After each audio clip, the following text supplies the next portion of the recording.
Hello everyone, welcome back to my YouTube channel Usha Sangwan English वाली। आप सब लोगों का बहुत बहुत धन्यवाद जो आप मेरे साथ इतना कोऑपरेट कर रहे हैं। Thank you so much for your cooperation, for your love, for your regard, for your respect. तो मॉर्निंग में आज मैंने शॉर्ट डाला था कि मैं आपको न्यू एजुकेशन पॉलिसी के बारे में बताऊँगी। तो अभी मैंने थोड़ी बहुत कोशिश करी है कि मैं आपको जो न्यू एजुकेशन पॉलिसी का जो कल ढांचा आया है हमारे पास में 600 के करीब इसके पेजेज हैं। उन पेजेज के अंदर पूरा का पूरा जो एजुकेशन पॉलिसी है उसको डिफ़ाइन किया गया है कि इसका क्या पर्पज़ है, इसका क्या टारगेट है, किस तरह से क्या मोटिवेट है। ये स्कूली एजुकेशन लगभग 34 साल के बाद में स्कूली एजुकेशन के अंदर एक रिफ़ॉर्म आ रहा है। और वो रिफ़ॉर्म किस लिए आ रहा है? बच्चों की ऑल राउंड डेवलपमेंट के लिए। उससे पहले यशपाल कमेटी ने 1986 के अंदर एजुकेशन पॉलिसी को चेंज कर दिया था, जिसके अंदर 10+2+3 था, 10+2 जिसको 12वीं बोलते हैं +3 ग्रेजुएशन था। अब पैटर्न बिल्कुल चेंज हो चुका है। NEP 2020 के तहत पहले भी इन्होंने दिया था इन्फॉर्मेशन, लेकिन वेडनेसडे को हमारे education minister honourable Dharmendra Pradhan जी ने NCFSE national curriculum framework of school education को जो है ना रिलीज़ कर दिया है। 600 इसके पेजेज हैं और इस पेजेज के अंदर पेपर 1 और पेपर 2 के हिसाब से इन्होंने जो है सारा का सारा डिफ़ाइन किया है। मैंने वहाँ से जो की पॉइंट थे जो बहुत ज़्यादा इम्पोर्टेंट थे आप लोगों के लिए जानना, और अपनी तरफ से मैं पूरे एफर्ट्स लगा रही हूँ कि कोई भी जो है ना एक सिंपल से सिंपल साधारण आदमी भी अगर इस वीडियो को सुने तो इस वीडियो को सुनने के बाद में वो अंदाज़ा लगा सके कि न्यू एजुकेशन पॉलिसी में क्या क्या चेंजेज आएंगे। अभी तक एक्चुअली में क्या हो रहा था, बहुत ज़्यादा रोट लर्निंग थी। उस रोट लर्निंग को हटाया जा रहा है। अब कई भाषाओं के अंदर 22 लैंग्वेज के अंदर एजुकेशन बच्चों को दी जाएगी। और जो इन्होंने बाइफर्केशन करा है वो अब जो एजुकेशन पॉलिसी आ रही है वो 5+3+3+4 4 स्टेज के अंदर एजुकेशन को डिवाइड करा है। और ये एजुकेशन जो है ना ये एड्रेस कर रही है, ये पूरा का पूरा जो फ्रेम है वो एड्रेस कर रहा है एज 3 से लेकर के अप टू 18 एज तक। 3 मतलब प्री प्राइमरी से लेकर के अप टू 18 एज तक, मतलब क्लास 12 तक जब बच्चा अपने स्कूलिंग एजुकेशन पूरी करेगा तो किस तरह से बच्चे का जो है ना ओवरऑल डेवलपमेंट सॉरी बच्चे की ओवरऑल डेवलपमेंट किस तरह से की जाएगी। वो क्लास 1 से लेकर के 5th क्लास तक के कोई भी एग्ज़ाम नहीं होंगे, लेकिन उनके जो तरीके होंगे असेसमेंट करने के और उनको पढ़ाया क्या जाएगा। जैसे नर्सरी क्लासेस के अंदर जो 3rd से 8th तक के जो बच्चे होंगे, एज 3 से लेकर के 8 तक के जो बच्चे होंगे, 3 साल से 8 तक के जो बच्चे होंगे, उन बच्चों को क्या पढ़ाया जाएगा? फाउंडेशन कोर्सेज होंगे जिसमें लैंग्वेज और मैथमेटिक्स और उसके बाद द वर्ल्ड अराउंड अस। मतलब उन बच्चों को जो भी लर्निंग, जो भी टीचिंग की जाएगी वहाँ पर उन बच्चों को ये उनको कोरिलेट करवाया जाएगा कि वो बच्चे जो है एक्चुअल में सीख क्या रहे हैं। उसके बाद में बच्चों को के साथ में क्या रहेगी? Art education, physical education, vocational training, इन सब चीज़ों के ऊपर भी काफ़ी कुछ फोकस किया गया है। दूसरी जो हमारी है 3 से 8 तक में हमारी फाउंडेशन रहेगी। 8 से 11 में प्रिपरेटरी जिसको बोलते हैं, प्रिपेयर किया जाएगा बच्चे को क्लास 5th तक में। उसके बाद 6th, 7th, 8th इन चारों स्टैंडर्ड के अंदर जिसको मिडल एज बोला गया है, 11 से 14 साल के जो बच्चे हैं 5th, 6th, 7th, 8th वाले, इन बच्चों के साथ में क्या किया जाएगा? इनको भी मैथमेटिक्स के ऊपर, आर्ट एजुकेशन के ऊपर, वोकेशनल एजुकेशन के ऊपर, और इनके जो असेसमेंट किए जाएंगे वो असेसमेंट किस बेस के ऊपर किए जाएंगे? जैसे यूनिट टेस्ट ले लिए, इन सब के आधार के ऊपर। कहाँ? 5th तक। 5th, 6th, 7th, 8th के अंदर क्या किया जाएगा? वही उसी तरीके से टाइम टू टाइम बच्चों का असेसमेंट होता रहेगा। और असेसमेंट एक फील्ड में नहीं, एवरी फील्ड के अंदर बच्चों का असेसमेंट किया जाएगा।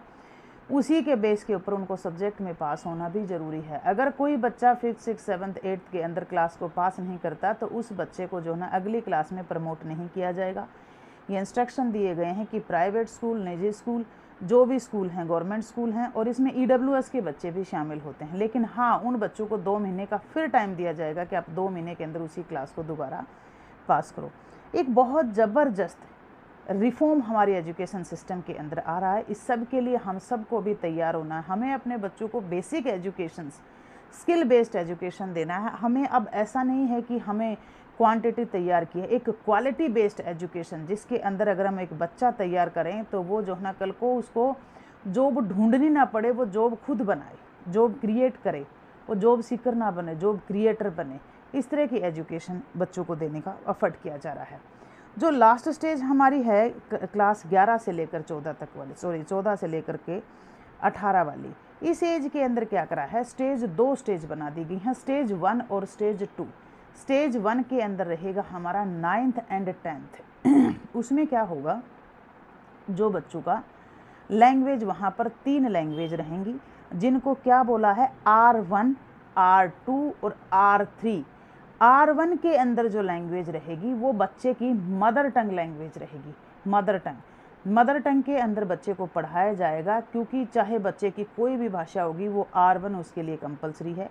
R2 के अंदर अदर लैंग्वेज होगी इंक्लूडिंग इंग्लिश, और R3 के अंदर वो जो दोनों R1 और R2 हैं उसके अलावा तीसरी लैंग्वेज होगी। तो 10th तक के जो स्टूडेंट्स हैं, 9th और 10th के स्टूडेंट को 3 लैंग्वेज लेनी ज़रूरी हैं। उनका मैथमेटिक्स के अंदर क्लासरूम एक्टिविटी के थ्रू और इंटरैक्टिव मेथड के थ्रू बच्चों को समझाने और सिखाने के पूरे एफर्ट्स किए जाएंगे। इनके जो एग्ज़ाम होंगे 9th और 10th के, वो भी जो है ना कॉम्पिटेंसी बेस्ड एग्ज़ाम रहेंगे, लेकिन पूरी कोशिश की जाएगी कि जो टेक्स्ट बुक के अंदर जो कंटेंट है उसी कंटेंट में से इन सब स्टूडेंट्स के एग्ज़ाम लिए जाएं, जहां उनको किसी तरह की दिक्कत ना आए। अब आती है बारी हमारी यहाँ पर 11th और 12th का। 11th और 12th के स्टूडेंट्स को जो है ना 2 लैंग्वेज के अंदर लेना कंपलसरी रहेगा, और इनके यहाँ पर कॉम्बिनेशन ऑफ सेंटेंसेज हैं जो मैं अपने टेलीग्राम चैनल के ऊपर सारा का सारा एक क्लिप लेकर के आपको शेयर कर दूँगी मैं, कि किसी बच्चे को अगर कॉमर्स पढ़ना है तो उसके सब्जेक्ट के कॉम्बिनेशन कैसे होंगे। अगर मैं अपने सब्जेक्ट की बात करूं, जैसे हमारी बीएड जो प्रोफेशनल डिग्री होती है, तो उस प्रोफेशनल डिग्री के अंदर क्या किया जाता है, कॉम्बिनेशन ऑफ सब्जेक्ट होता है। मान लो मेरा इंग्लिश है, इंग्लिश का टीचर एसएसटी भी पढ़ा सकता है, लेकिन आप अगर इंग्लिश के टीचर को बोलो कि वो जो है ना फिजिक्स करा दे, तो that is next to impossible. देखो पॉसिबल तो सब कुछ है, लेकिन फिर भी वो उसके कॉम्बिनेशन के अंदर नहीं आता है। तो सब्जेक्ट के सभी के कॉम्बिनेशंस बना दिए गए हैं ग्रुप 1, ग्रुप 2 और ग्रुप 3 के अंदर। ग्रुप 1 के अंदर तो क्या है, आपकी लैंग्वेज आ जाएगी। क्लास 11 और 12 के जो स्टूडेंट्स हैं उनके ऊपर कुछ कंपल्सरी लगाया गया है, जिस तरह से उनको 2 लैंग्वेज लेनी ज़रूरी है। लैंग्वेज को बाइफर्केशन किया गया R1, R2 और R3 के अंदर। तो 11th-12th का बच्चा क्या करेगा, 2 लैंग्वेज लेगा, 4 कंपलसरी सब्जेक्ट लेगा उन ग्रुप में से कॉम्बिनेशन का उठा करके, और एक सब्जेक्टिव, एक उनको जो है ना इलेक्टिव सब्जेक्ट लेना है। और उसमें से क्या होगा, जो ग्रुप 1 है आपकी लैंग्वेज आ गई, ग्रुप 2 के अंदर क्या है, आर्ट एजुकेशन है, वोकेशनल एजुकेशन है, फिजिकल एजुकेशन है, ट्रेनिंग है, वो कुछ भी कोई भी फील्ड हो सकता है। और उसके अलावा अदर ग्रुप्स हैं जहाँ से बच्चा अपना सब्जेक्ट लेगा।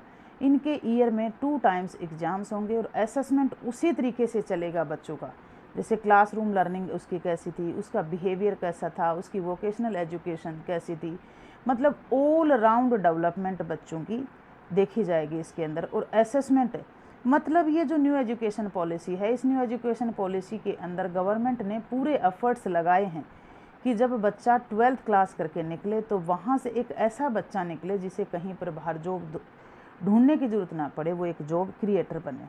उसके बाद जो पर्पज़ ऑफ एजुकेशन है, पर्पज़ ऑफ एजुकेशन के अंदर एक इन्होंने वो बनाया है इंडियन लॉजिक, जैसे होता है ना कि बच्चों को डाउट होते हैं किसी चीज़ के ऊपर, तो इसी तरह से इंडियन लॉजिक करके एक टाइटल डाला है, जिससे 3 से 4 पेज के अंदर उसको डिफ़ाइन किया गया है। उसमें ये बताया गया है कि ये जो एजुकेशन पॉलिसी आपकी चेंज हुई है, वो एजुकेशन पॉलिसी चेंज किस बेस के ऊपर हुई है, क्या क्या उसके अंदर मेजर चेंजेस हैं, उससे बच्चा क्या सीखेगा। मतलब जैसे हमारा इंडियन कल्चर के बारे में भी बच्चा सीखेगा, एथिक्स के बारे में भी सीखेगा, वोकेशनल ट्रेनिंग भी लेगा, एजुकेशन ट्रेनिंग भी लेगा, उसकी क्लासरूम इंटरेक्शन कैसा होगा, ये सारा का सारा उसमें बताया गया है। दूसरी बात, इसी एजुकेशन के अंदर एक और भी पूरी कोशिश करी गई है कि बच्चा जब क्लासरूम के अंदर लर्निंग करे, तो जैसे AIGBPT आ गई, और उसके अंदर डिजिटल लाइब्रेरी, डिजिटल बुक्स को वो कैसे पढ़े, डिजिटल लाइब्रेरी कैसे करे, उसकी गाइडेंस कैसे की जाए, उसकी काउंसलिंग कैसे की जाए, ये सब चीज़ें भी उस एजुकेशन पॉलिसी का एक इम्पॉर्टेंट हिस्सा है, जहाँ हमें पूरी तरह से क्या किया गया है ये समझाने की कोशिश करी गई है। तो मैं ये जो आपकी एजुकेशन पॉलिसी है उसका जो मेन जो पॉइंट्स थे जो ज़रूरी थे, वैसे 600 पेजेस के अंदर है ये, तो मतलब इतना लंबा चौड़ा पढ़ना आप लोगों के लिए भी मुश्किल है, लेकिन हम तो टीचर हैं, हमारा तो काम है, हमें तो पढ़ना ही पड़ेगा, इसमें कोई दो राय नहीं है। लेकिन जो मेन आप लोगों के लिए जो ज़रूरी था वो मैंने बता दिया। यहाँ एंड में मैं फिर रिकैप्चुलेट करने जा रही हूँ। न्यू एजुकेशन पॉलिसी इम्प्लीमेंट हो रही है। तमिलनाडु और केरला की गवर्नमेंट ने मना कर दिया है, मतलब सेंट्रल गवर्नमेंट को ये पूरी की पूरी सिफारिशें सौंप दी गई हैं और पूरी कोशिश हो रही है कि 2024 के अंदर कमिंग सेशन है उसमें लागू कर दिया जाएगा। जो ये पॉलिसी का जो एक रूल आया है वो 2000 की 5वीं 6वीं और 7वीं 8वीं के अंदर बच्चों को आगे प्रमोट नहीं किया जाएगा, वो सेशन 2023-24 के अंदर जो बच्चा एग्ज़ाम देंगे उनके ऊपर भी इम्प्लीमेंट होगा। तो जो बच्चे अभी 5th 6th 7th 8th में हैं वो इस बात का ध्यान दें कि अगर वो किसी सब्जेक्ट में रह जाते हैं तो उन्हें दोबारा पेपर देना होगा। ऐसा नहीं है कि वो बच्चे जो ना पास करके नेक्स्ट क्लास में प्रमोट हो जाएंगे। तो इसके लिए पेरेंट भी थोड़ा सा सावधान रहें सब लोग ध्यान रखें। नेक्स्ट सेशन से जो मैं थोड़ा सा रिकैप्चुलेट कर देती हूँ, जो न्यू एजुकेशन पॉलिसी है वो स्कूल एजुकेशन को रिफॉर्म करने के लिए है। एजुकेशन सिस्टम को जो है ना 4 भागों में बांटा गया है, 4 स्टेज के अंदर बांटा गया। एजुकेशन सिस्टम 5+3+3+4 के हिसाब से बनाया गया है। उसके अलावा इस एजुकेशन सिस्टम के अंदर 10th और 12th के 2 बार एग्ज़ाम होंगे। 10th में 3 लैंग्वेज होंगी, 12th में 2 लैंग्वेज होंगे, और क्लास 1 से 5 तक कोई एग्ज़ाम नहीं होंगे। उनके जो असेसमेंट रहेंगे वो डेली बेसिस के ऊपर, वीकली बेसिस के ऊपर या 15 डेज़ के अंदर भी होगा। वो डिपेंड करेगा टीचर कैसे उसको एसेस करेगा। जैसे यूनिट टेस्ट के रूप में ले सकता है, वाइबा के रूप में ले सकता है, ओरल टेस्ट हो सकता है, रिटन हो सकता है, किसी भी तरह से उसके जो एरियाज होंगे वो डिफरेंट होंगे। 3 से लेकर के 8 तक के जो बच्चे रहेंगे वो ये लैंग्वेज पढ़ेंगे और सिर्फ मैथमेटिक्स पढ़ेंगे। बच्चों के ऊपर बर्डन ऑफ जो बैग है उसको पूरी कोशिश करी गई है कि उसको वहाँ से उन बच्चों के ऊपर से हटा दिया जाए। तो ये था जो मोटा मोटा आपका जो एजुकेशन पॉलिसी के अंदर जो चेंजेस आ रहे हैं और जो इम्प्लीमेंट होने जा रहा है, इस सब के लिए हम सबको रेडी रहना चाहिए। Thank you. अगर कुछ समझ में ना आए, कुछ ना होए तो आप मुझे बता सकते हैं। Have a nice day all.